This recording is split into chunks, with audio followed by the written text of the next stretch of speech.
찬송 부르겠습니다. 450장입니다.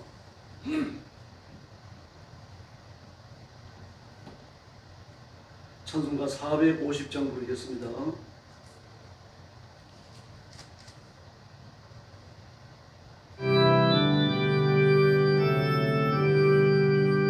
내 평생 소원이 걷고 주의 일하다가 이 세상이 멸하는 날 주 앞에 가리라. 꿈같이 헛된 세상이 취할 건 무엇냐. 이 수고한 만나려고 헛된 것뿐일세. 불같은 시험 마누나 겁내지 맙시다. 구주의 권능 크시니 이기고 남겠네. 금보다 귀한 믿음은 참법의 태도다. 이 진리 믿는 사람들 다 복을 받겠네. 살같이 마른 마음을 주위에 아끼세. 온 몸과 마음을 바치고 힘써서 일하세.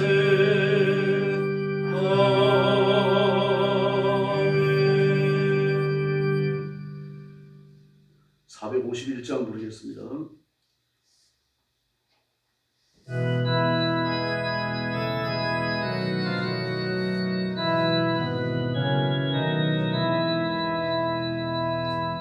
예수 영광 버리사 사람 되신 것 보고 난 달마나 힘차오라. 예수 진리 십자가 증거하신 것 보고 주의 신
숙여서 신앙 고백하겠습니다. 나는 전능하신 아버지 하나님 천지의 창조주를 믿습니다. 나는 그의 유일하신 아들 우리 주 예수 그리스도를 믿습니다. 그는 성령으로 잉태되어 동정녀 마리아에게 선하시고 본디오 빌라도에게 고난을 받아 십자가에 못 박혀 죽으시고 장사된 지 사흘 만에 죽은 자 가운데서 다시 살아나셨으며 하늘에 오르시어 전능하신 아버지 하나님 우편에 앉아 계시다가 거기로부터 살아있는 자와 죽은 자를 심판하러 오십니다. 나는 성령을 믿으며 거룩한 공교회와 성도의 교제와 죄를 용서받는 것과 몸의 부활과 영생을 믿습니다. 아멘. 자비로우신 아버지 감사합니다. 하루가 시작되는 미면에 저희들을 주 앞으로 불러주시고 엎드려 경배와 찬양을 바치며 하나님 앞에 영광 돌리게 해주시니 진심으로 감사합니다. 죄와 허물로 죽었던 저희들, 내 죄를 짊어지고 영원한 지옥의 흉벌에 버려지는 저희들을 그리스도의 보혈로 씻기시고 의인을 삼으시고 하나님이 일을 하는 영광스러움을 베풀어 주셨으니 감사합니다. 이 직무의 고귀함을 깨닫고 온 힘을 다하여 충성하는 저희들이 되게 하여 주시옵소서. 중국 땅에서 억압스게 복음 전하는 하나님의 종들, 선교사님들을 기억하여 주시고 전쟁터에서 목숨 걸고 복음 전하는 하나님의 종들, 선교사님들을 붙들어 주옵시고 온 세상에 흩어져서 예수님의 재림을 기다리면서 선교와 복음 전도에 힘쓰는 선교사님들, 하나님의 종들을 붙들어 주시고 그 가정을 지켜주시고 가족을 온전치 하여 주시옵소서. 때를 따라 풍성한 은혜를 주시고 우리 하나님 놀라운 은혜로 눈동자처럼 보호하여 주옵시기를 원하옵나이다. 오늘도 저희들이 말씀을 나눕니다. 성령께서 뜨겁게 역사해 주시기를 원하옵고 예수님의 이름으로 간절히 기도 올려옵나이다. 아멘. 하나님 말씀 공부하겠습니다. 시편 103편입니다. 1절 말씀부터 제가 먼저 공부합니다. 내 영혼아 여호와를 송축하라. 내 소재에 있는 것들아 다 그의 거룩한 이름을 송축하라. 내 영혼아 여호와를 송축하며 그의 모든 은택을 잊지 말지어다. 그가 내 모든 죄악을 사하시며 내 모든 병을 고치시며 내 생명을 파멸해서 속량하시고 인자와 긍휼로 관을 씌우시며 좋은 것으로 내 소원을 만족하게 하사 내 청춘을 독수리같이 새롭게 하시는도다. 여호와께서 공의로운 일을 행하시며 억압당하는 모든 자를 위하여 심판하시는도다. 그의 행위를 모세에게 그의 행사를 이스라엘 자손에게 알리셨도다. 여호와는 긍휼이 많으시고 은혜가 많으시며 노하기를 더디하시고 인자하시며 풍부하시도다. 자주 정죄까지 아니하시며 너를 영원히 끊지 아니하시려다. 우리의 죄를 따라 우리를 처벌하지는 아니하시며 우리의 죄악을 따라 우리에게 그대로 갚지는 아니하셨으니 이는 하늘이 땅에서 높은 같이 그를 경외하는 자에게 그의 인자하심이 크심이로다. 공이 서에서 먼 것 같이 우리의 죄가를 우리에게서 멀리 옮기셨으며 아버지가 자식을 긍휼히 여긴 같이 여호와께서는 자기를 경외하는 자를 긍휼히 여기시나니 이는 그가 우리의 체질을 아시며 우리가 단지 먼지뿐임을 기억하심이로다. 인생은 그날이 풀과 같으며 그 영화가 들의 꽃과 같도다. 그것은 바람이 지나가면 없어지나니 그 있던 자리도 다시 알지 못하거니와 여호와의 인자하심은 자기를 경외하는 자에게 영원부터 영원까지 이르며 그의 의는 자손의 자손에게 이르리니 곧 그의 언약을 지키고 그의 법도를 기억하여 행하는 자에게로다. 여호와께서 그의 보좌를 하늘에 세우시고 그의 왕권으로 만유를 다스리시도다. 능력이 있어 여호와의 말씀을 행하며 그의 말씀의 소리를 듣는 여호와의 천사들이여 여호와를 송축하라. 그에게 수종들며 그의 뜻을 행하는 모든 천군이여 여호와를 송축하라. 22절 같이 봅니다. 여호와의 지으심을 받고 그가 다스리시는 모든 곳에 있는 너희여 여호와를 송축하라. 내 영혼아 여호와를 송축하라. 아멘. 시편 103편은 시편 전체 중에서 가장 아름다운 찬송시 중에 하나로 그게 꼽힙니다. 여호와를 송축하라는 말이 6번에 걸쳐 나오죠. 그리고 20절과 21절 말씀을 보면 천사와 천군들에게도 하나님을 송축하라고 외치고 있습니다. 그러면 그 마음이 하나님을 향하는 찬양으로 가득 찬 것을 우리가 느낄 수 있겠죠. 네, 그리고 1절과 2절을 보면 왜 하나님을 찬양해야 되는지를 총괄적으로 보여주고 있습니다. 네, 다 그의 거룩한 이름을 송축하는데 그 이유는 그 모든 은택을 잊지 말지어다라고 말합니다. 모든 은택을 잊지 말지어다. 이 모든 은택의 내용이 3절 이하에서 밝혀지고 있죠. 그 다윗은 자신이 입었던 그 개인적인 은혜를 우선 생각합니다. 우리가 그렇잖아요. 내가 지옥의 심판에서 건진받았다고 하는 것, 영원히 불붙는 지옥의 심판에서 구원받았다고 하는 것은요, 찬송에 나오는 것처럼 입에 만개가 있더라도 찬양하기에 부족한 겁니다. 고쳐 죽는다고 하더라도 그 은혜에 감사할 길이 없는 거죠. 뿐만 아니라 다윗은 목동으로 있다가 왕이 된 사람입니다. 그 당시에 목장을 하고 있는 사람도 아니고 남의 양을 치는 목동입니다. 더구나 아버지의 양을 쳤잖아요. 그런 막내였거든요. 그 티네이저 시절에 형들은 나가 놀고 이제 10몇 살 먹은 다윗이 양을 쳐도 될 만큼 양 숫자가 많지 않았어요. 그러므로 그 양을 형제들이 나누어 가진다고 하는데 다윗이 얼마나 돌아오겠습니까? 그 당시에 목동은 결혼 대상자로서 환영받지 못했어요. 가난했거든요. 뭐 농지를 가지고 있다든지 양떼를 가지고 있어서 목장을 하고 있다든지 그러면 달라집니다. 다시 말해서 그 다윗의 집안은 궁금하지는 않았겠지만 그럼 그 재산을 형제들이 나누어 가질 때 궁금해질 수밖에 없는 거죠. 다윗은 이 사실을 꿰뚫어 알고 있는 겁니다. 근데 그런 상태에서 그 왕이 됐어요. 그러므로 다윗은 자기가 왕이 된 걸 생각할 때마다 자기 생애에 일어났던 가장 큰 기적으로 손꼽는 겁니다. 아마 죽음에서 돌아온 것처럼 그렇게 기쁘고 감사하고 놀라움을 경험해야 했을 겁니다. 이런 은혜를 기억하면서 여호와를 찬송한다라고 고백하고 있습니다. 내 소재에 있는 것들아, 그렇게 말합니다. 내 소재에 있는 것들. 내 속사람 영혼을 말하잖아요. 뭐 영혼이 몇 개쯤 됩니까? 들이라고 하는 복수를 쓰게요. 복수를 쓰는데 이 경우는 장엄함을 나타내기 위해서입니다. 복수를 쓰므로 해서 여러 최규시기가 하나님 앞에 찬양드립니다. 나 혼자가 아니라 내가 여럿이 하나님 앞에 찬양을 드립니다. 다시 말해서 하나님 앞에 찬양을 드리는 내 열정과 정성과 하나님께 대한 헌신을 최고로 강조하는 겁니다. 그 속에 있는 것들아 복수를 썼어요. 이걸 하나님께 적용할 때도 역시 장엄 복수가 되었습니다.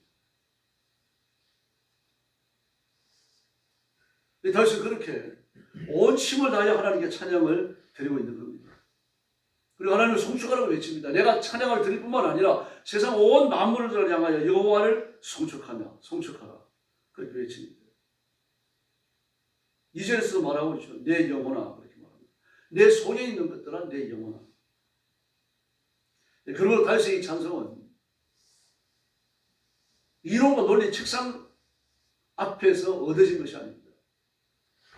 그 삶 속에서 하나님 은혜를 충만히 받고 그 죄를 용서받고 하나님 연축을 깊이 깨달으면서 폭발적으로 외치는 그런 감사입니다. 체감에서 나오는 거죠. 그는 자신의 죄를 끌어안고 회안에 눈물을 흘리고 몸부림칠 때 하나님이 찾아오셔서 그를 용서하시고 품어주시고 인생을 살아갈 수 있는 힘을 주시고 죄를 이기며 살아갈 능력도 베풀어 주십니다. 이런 은혜를 다윗뿐만 아니라 우리도 잊고 우리가 입으며 살고 있는 줄을 믿습니다. 다윗은 자신이 받았던 은혜 6가지를 나열합니다. 3절에서 5절까지요. 모든 죄악을 사하시며 그랬습니다. 자신의 모든 죄를 용서받았거든요. 내가 하나님의 죄를 하나님 앞에 내 죄를 용서받았습니다. 이 의식은 매우 중요합니다. 왜냐고 하면요. 자존심이 강하고 자의식이 강한 사람일수록 자기가 자신을 용서하지 못하는 이런 일들이 일어납니다. 그래서 이미 하나님 앞에 용서받은 죄를 가지고 곱씹다가 그 죄에 발목이 붙들리는 경우도 있는 겁니다. 스스로 넘어지는 경우도 있는 거예요. 그러니까 다윗은 그것을 극복했다는 것을 보여줍니다. 뿐만 아닙니다. 모든 병을 고치십니다. 한두 가지 병이 아니라 모든 병입니다. 그리스도를 넘어뜨리고 다운시킬 수 있는 그런 병은 세상에 존재하지 않습니다. 하나님은 치료하는 분이시며 예수님이 십자가에 죽으실 때 우리의 저주를 다 도말하신 줄을 믿습니다. 예수님의 이런 그 십자가 위에서 이루어지는 저주를 도말하시는 사건을 다윗은 알 길이 없죠. 그러나 하나님은 모든 병을 고치신다고 하는 불같은 믿음, 흔들리지 않는 확고한 믿음을 그는 가지고 있었던 겁니다. 뿐만 아니라 4절에 보니까요, 생명을 파멸해서 구속하셨다니, 파멸은 지옥을 말합니다. 하나님의 나라에 파멸이 없습니다. 죽음도 없습니다. 영원한 생명이 있고, 그리고 잘되고 복받고 형통한 삶이 천국에서 존재합니다. 그리고 지옥은 그 자체가 파멸입니다. 하나님의 분노가 임하고 있는 곳입니다. 남김없이 하나님의 진노가 쏟아부어지는 곳이죠. 근데 파멸에서 구속하시고 나를 지옥에서 건져주셨다라는 사실을 이야기합니다. 또 4절에 보니까 인자와 긍휼의 관을 씌우셨다. 인자와 긍휼의 관이라고 말합니다. 관. 하나님의 인자하심과 하나님의 긍휼을 나에게 관으로 씌워주셨다. 하나님이 나를 영화롭게 하셨다. 존귀하게 하셨다라는 그런 뜻입니다.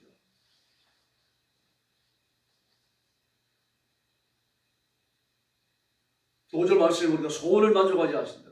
우리 기도를 들으신다는 얘기죠. 5절에 보니까 청춘으로 독수리같이 실없게 한다.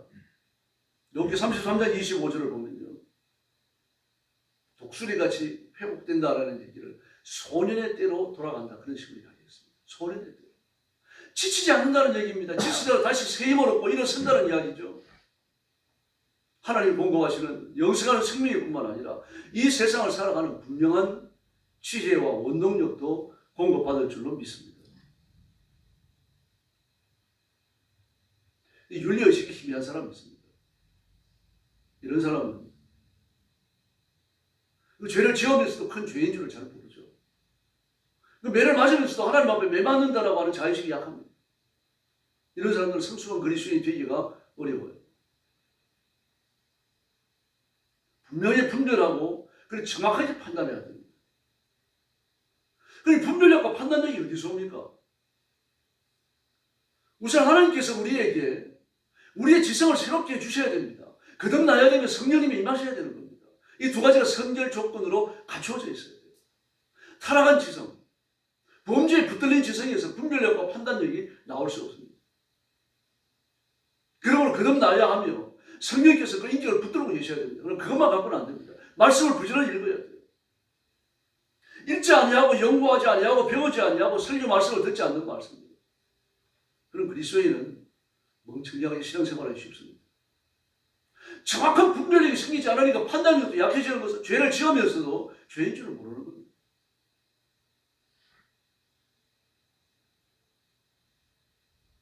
다윗은 자신의 언어에 대해서 많은 경계심을 가졌습니다.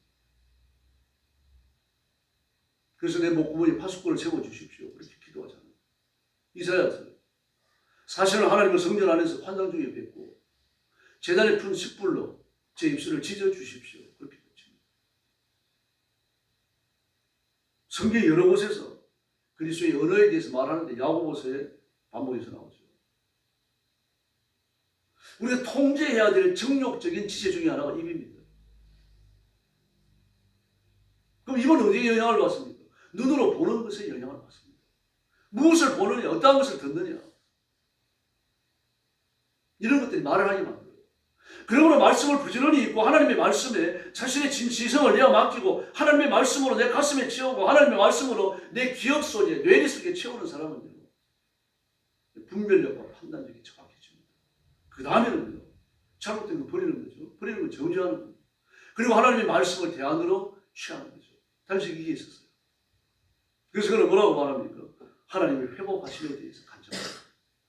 내가 여호와를 바라보고 하나님의 말씀을 기다리고 말씀을 의존하고 살았더니 하나님이 내 인생을 독수리 날개에 치며 올라가는 것 같은 내 청춘을 회복시켜 주셨다라고 말합니다.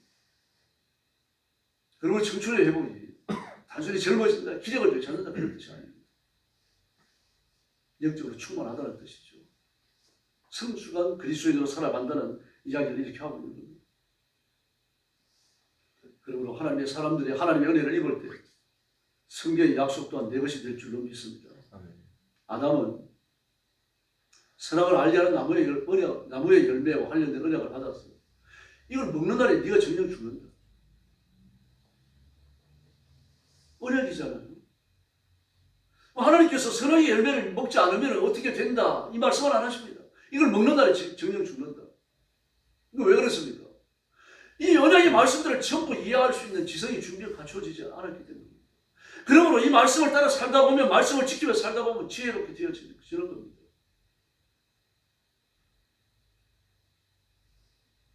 그래서 그가 마귀의 유혹을 받았을 때 넘어지지 않아요. 하나님은 감당치 못할 시험은 내지 않으신다고 말씀하셨어요. 아담과 하와가 마귀와 그 같은 유혹의 말씀을 들을 때 하나님의 말씀을 떠올렸으면 이겨낼 수 있는 거죠. 말씀에 내 믿음을 화합하지 않은 겁니다. 그래서 무너집니다. 그러나 하나님께서는 아담과 하와의 범죄, 그로 말미암아 오게 되어지는 하나님의 무서운 진노와 심판, 지옥의 형벌까지 다 기억하셨다가 예수님의 십자가에서 도말해 주신 줄을 믿습니다. 인간은 실수투성입니다. 그러나 하나님은 인간의 실수를 바로잡으십니다. 그러니 마음대로 죄를 지어도 괜찮다는 뜻이 아닙니다. 그러니까 정신 차려서 신앙생활 해야 됩니다. 기도해야 되고, 그러한 영성을 유지하려고 발버둥 쳐야 되고요. 말씀을 읽고 성령 충만함의 은혜를 날마다 새롭게 구하며 살아야 됩니다. 아브라함은 그도 역시 언약을 받을 때 한쪽으로 넘어진 사람이죠. 갈대아 우르에서 하나님 와서 멈추어요. 하나님까지 와서 멈춥니다. 그래 애굽으로 내려갑니다. 이런 부끄러운 일을. 이 말씀의 위협, 자신의 믿음을 화합하지 않았기 때문이죠. 그러나 그 말씀을 믿음으로 받을 때 연합군을 쓰러뜨리기도 하고요. 가나안에 살면서 가나안 원주민들에게 하나님의 방백이라는 별명을 얻기도 합니다. 이 믿음의 힘입니다. 예수님도 자기들의 죄를 저들에게 돌리지 마십시오. 그렇게 기도하십니다. 메시아의 사명 앞에 믿음으로 승복한 거죠. 우리도 마찬가지입니다. 하나님의 말씀을 붙들고 말씀을 의지하고 말씀으로 내 생명의 양식을 삼고 말씀으로 분별의 원동력을 삼아야 됩니다. 옛날에는요, 죄 되는 것과 죄 되지 않는 것이 분명했어요. 근데 도덕성도 뚜렷한 겁니다. 그런데 지금은요, 어디까지 죄를 설정해야 될지 어디까지 죄를 설정하지 않아야 될지 참 애매모호한 것들이 하나둘이 아닙니다. 술 한잔 먹는다고 해서 지옥 가는 거 아니거든요. 그러니까 술 한잔 먹어도 괜찮다. 그걸 굳이 정죄하기가 어려운 겁니다. 옛날에는 어떻습니까? 술잔을 입에만 대더라도 스스로 자기를 정죄했어요. 아주 날카로웠습니다. 도덕성이요. 그런데 지금은 술 몇 잔 먹어도 아무렇지도 않습니다.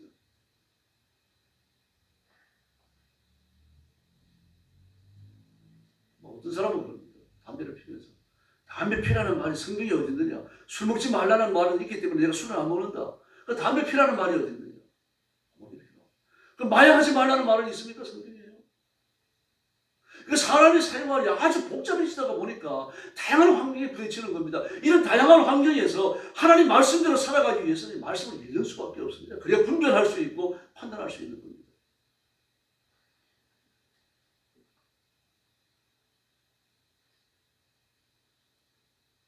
베드로의 설교나 바울의 설교나 또 베드로 사도들의 설교를 보면요, 예수님의 말씀을 많이 인용합니다. 이거 뭘 의미하는가 하면은 그 당시에 기록된 예수님의 말씀은 없었어요. 없었지만 예수님의 말씀을 끊임없이 되새겼다는 것을 말하는 거예요. 예수님의 설교 말씀을요. 평상시에 주는 교훈들을요, 끊임없이 되새겼다는 거예요. 되새기고 서로 이야기하고 이러면서 말씀에 대한 지식이 업데이트 됐던 거예요. 그래서 마태, 마가, 누가, 요한복음이 쓰여집니다. 물론 그 과정에 성령님의 뜨거운 역사가 함께했던 것도 틀림없습니다. 그럼 말씀을 붙들고 예수님이 어떤 설교를 하실지, 예수님이 이런 경우에 어떻게 하라고 말씀하실지, 예수님이 나를 나무라실 때 어떤 상황이었지, 이걸 끊임없이 되새겼던 겁니다. 그래서 그 상황과 말씀이 그들의 뇌리에 깊이 박혔던 거예요.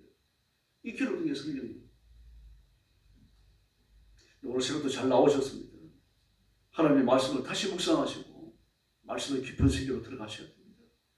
그리고 말씀의 내용을 붙들고 기도하시고 하나님의 풍성한 은혜를 체험하는 귀한 시간이 되기를 예수님의 이름으로 축원합니다. 기도하겠습니다. 자비로 오신 아버지 감사합니다.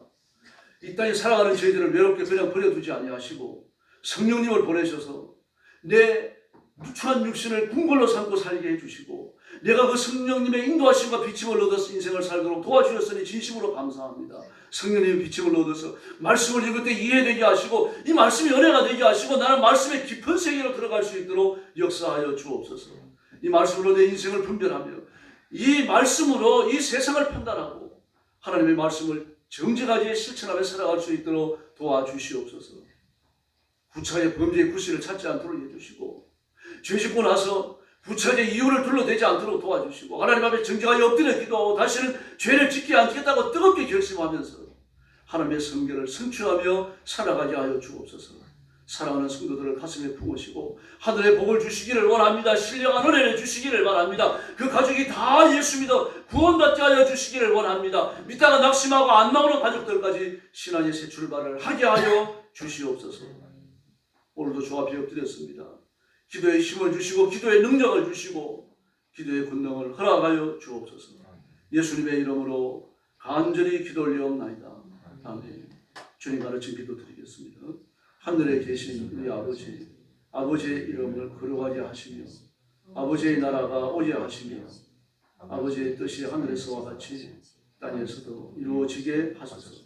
오늘 우리에게 일용할 양식을 주시고 우리가 우리에게 잘못한 사람을 용서하여 준 것 같이 우리 죄를 용서하여 주시고 우리를 시험에 빠지지 않게 하시고 악에서 구하소서. 나라와 권능과 영광이 영원히 아버지의 것입니다. 아멘. 합심해서 기도하겠습니다. 자비하신 아버지 은혜를 베푸시니 감사합니다. 자비의 손으로 붙들어 주시니 감사합니다.